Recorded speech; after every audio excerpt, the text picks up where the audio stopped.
For this lesson, we will be looking at the RGB LED. The RGB LED is a component that has 3 LEDs inside of it. There is a red LED, a green LED, and a blue LED in a semi-transparent plastic housing. When we vary the voltages to the red, green, or blue LED, we can get a significant change in the colors. Let's look at the schematic and identify some of the components that we find on this RGB LED module. First of all, we have the pins. We have a VCC pin, which we will be providing power to the LEDs. We have the R pin, which changes the red LED. We have the G pin, which changes the green LED. And we have the B pin, which changes the blue LED. We also have 3 resistors. These resistors are 330 ohms. The resistors provide protection for the LED to ensure that there is not too much current flowing through the LED. In order to ensure that we understand how this RGB LED module works, we are going to plug it into our GPIO extension board and check each individual LED circuit to make sure that we understand how this is going to be set up. So get your RGB LED module out, and you'll also need a 4-pin connector. The first circuit that we will be testing on our RGB LED module is the red circuit. So the red circuit, we are going to turn on the red LED, and the way that we are going to do that is we will connect the VCC pin, the brown wire, into the 5 volts found at physical pin number 2 on the GPIO extension board. The next thing that we'll do to simply turn on the LED is take the R pin, which is the white wire, and we will plug it into a ground pin. In my example, I have plugged it into physical pin number 9 on the GPIO extension board. You should see your LED illuminate red. Now let's do the same thing with the G circuit so that we can illuminate our green LED. We will leave the VCC plugged into the 5-volt source at pin 2, and we will take the G pin, which is the red wire, and plug it into a ground, and the ground that I've selected is the physical pin ground number 9. You should now see that your LED has changed. We've now turned the LED green. Alright, why don't you take a few minutes, go ahead and pause the video, and see if you can figure out how to turn on just the blue LED on our RGB LED. Hopefully you took a chance to pause the video and try this yourself. You should have plugged the VCC into the 5-volt at pin number 2, and you should have plugged your B pin, which is the black wire, into a ground. I plugged mine into the ground at pin 9. Let's see what will happen when we plug in 2 of the LEDs at the same time. So let's take our VCC and connect it to the 5-volt at pin number 2. And we will plug our red pin, which is the white wire, into a ground. I've picked ground at pin 9. Let's plug our G pin, which is the red wire, into a ground. I picked physical location number 25.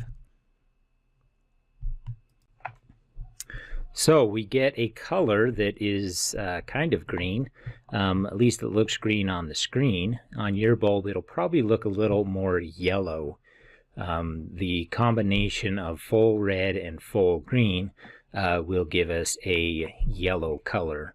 Let's see what happens when we do a full red, green, and blue.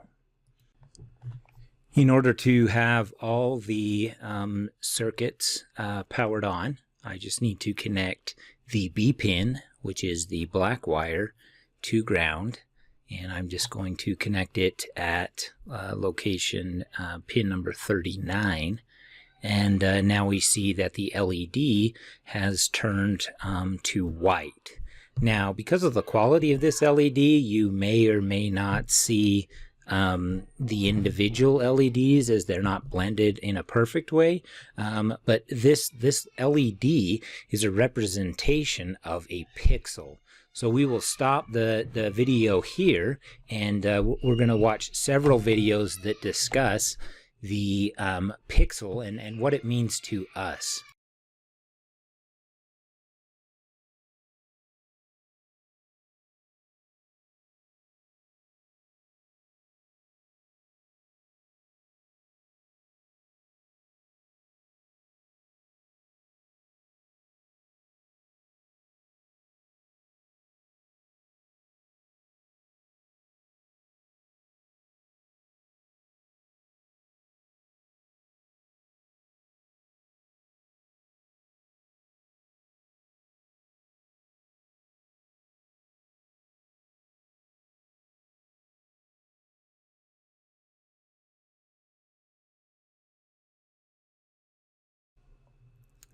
All right, hopefully that video or set of videos was helpful in showing you how a pixel works. So our LED is similar to a pixel. It's a lot larger and the quality isn't the best, and so that's probably why we see the blending isn't as good. Plus it's a lot larger than a pixel would be. So here I have an RGB Color Picker. So I just put that in Google and I get this widget here at the top. So this can help me to understand the many different combinations of red, green, and blue that I can utilize to get 16,770,000 different color combinations. So we did this electrically when we connected up our LED. We connected the red to ground, and red already had full power, and we connected the green to ground, and so both of those were at the highest representation, which is 256. The reason the number is 255 is because we are counting 0 as a number. So 255 is 100% on for the red, and 255 is 100% on for the green. 0 means that the blue was off.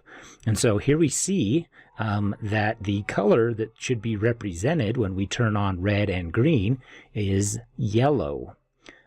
So when we start to change the combination, we can come into this color picker and I can actually make a change here. So if I change this directly to 0, then I get a full green. When I change them all to 0, I get a black color, and when I change them all to 255, and you can drag it around as well, so here's 255, and the 255 then becomes a white. And so it's fairly easy for us to see that if I wanted to get a white LED, and we did this with our first setup, we need to turn red all the way on, green all the way on, and blue all the way on. So that was a fairly easy one to represent. As we just demonstrated, yellow was fairly easy to represent, right? And of course, red by itself, or green by itself, or blue by itself is fairly easy to represent. But what if I wanted to have that color right there? How do I change the red value to 126? How do I change the blue value to 145? And so we're going to set up this RGB and pass it the numbers that are not all the way on or all the way off. I'd like you to pause the video here, and I want you to think about how would I change a value on a particular circuit. So for example, if I wanted to make the R to be 128, what would I do electrically at pin R in order to make that happen? So pause the video and think about that, and then I will reveal the answer after you pause. Well, hopefully you really did pause the video and think about how I can make the R pin to represent a 128. And so what should have come to mind is pulse width modulation, right? We're talking about the duty cycle of this particular circuit. So if I pull up our duty cycle that we previously created, and I'm going to change the values instead of 0 volts and 3.3 volts in this case, although we really are using 5 volts. That doesn't really matter, right? So I'm going to do 0 volts. I'm going to change that to the value of 0. And the 3.3 volts, I'm going to change that to the value of 255. So if I wanted to get in the middle, which 128 is in the very middle, I would need to produce a signal with a 50% duty cycle. Now we've already proved out that we would have to increase the frequency. It'd probably need to be around 100 hertz, but with a 100 hertz frequency at a 50% duty cycle, I could make pin R represent a value of 128. Let's change our voltage back to the value 0 volts for off and 5 volts for on. So a 50% duty cycle, 100 hertz frequency signal would put us at an average of 2.5 volts right in the middle of our pulse width modulated signal. So that 2.5 volts would translate to an R value of approximately 128. So in order to program this LED to have pulse width modulation, we need to connect the R, G, and B pins to a pin that can do pulse width modulation. So it's a little different than when we did the LED. On the LED, we use the high side to pulse width modulate the signal. Now we are using the low side, or the ground side, to pulse width modulate the signal. Either way, it will work to change the average voltage that we would read on a multimeter, and thereby giving us different colors. So in order to set this up, we will be connecting the pins in the following way. We will connect the VCC pin, which is the brown wire, to the 3.3 volt source on the GPIO extension board. We're going to be using the 3.3 volts because each of the individual pulse width modulated pins will go from a low of 0 to a high of 3.3 volts. So we need to match that.